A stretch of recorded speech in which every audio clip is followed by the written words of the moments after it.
मेरठ के ललिता गौतम हत्याकांड को लेकर यूपी में उबाल है। मेरठ के एसएसपी अविनाश पांडे पर गंभीर सवाल है। सवाल ये कि क्या न्याय मांगने पर थप्पड़ मिलेगा? क्या न्याय मांगने के लिए डीएम को ज्ञापन देना पाप है? अब इन तस्वीरों को देखिए। वैसे ये तस्वीरें नगीना सांसद चंद्रशेखर आजाद ने एक्स पर पोस्ट की हैं।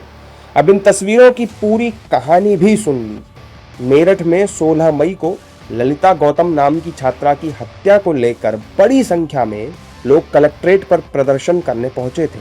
प्रदर्शनकारी डीएम को ज्ञापन सौंपना चाहते थे, लेकिन पुलिस ने कलेक्ट्रेट का मेन गेट बंद कर दिया।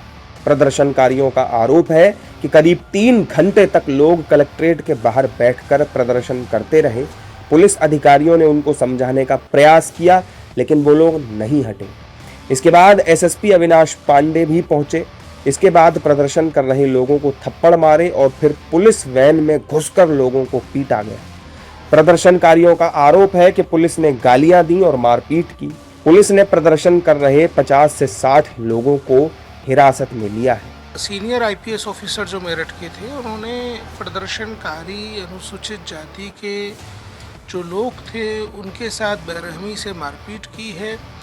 उनको निरुद्ध करने के बाद पुलिस वैन के अंदर उनकी पिटाई की है और इसमें एलिजली कुछ वकीलों की भी पिटाई की गई है।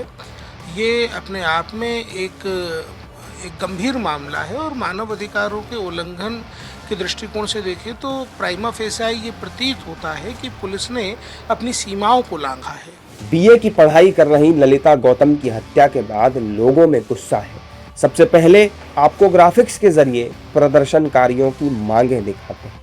सभी आरोपियों को गिरफ्तार किया जाए, मामले की सुनवाई फास्ट ट्रैक कोर्ट में हो, सभी दोषियों को फांसी की सजा मिले, पीड़ित परिवार को आर्थिक सहायता मिले, पीड़ित परिवार के एक सदस्य को सरकारी नौकरी मिले।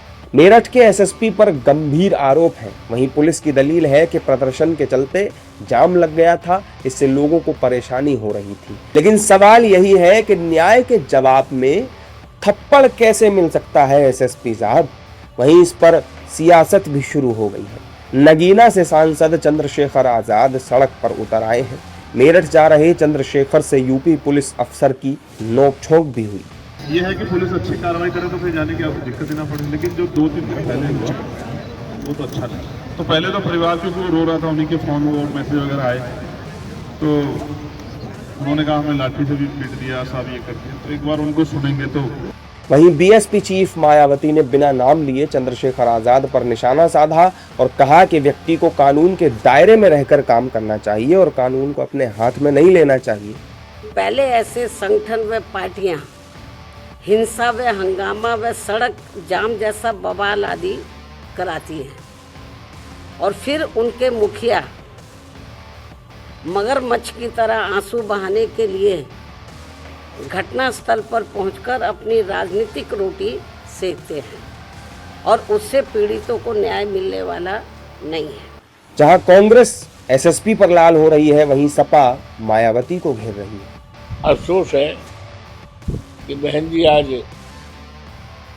किसी दूसरे दबाव में काम कर रही है। ये अफसोस की बात है। बहन जी का अपना आत्मा की आवाज़ नहीं है, वो बाहरी आवाज़ है और जो उनके द्वारा कराई जा रही है। ये एसएसपी नहीं है। एसएसपी की वर्दी में ये गुंडा है और दलितों से नफरत करता है।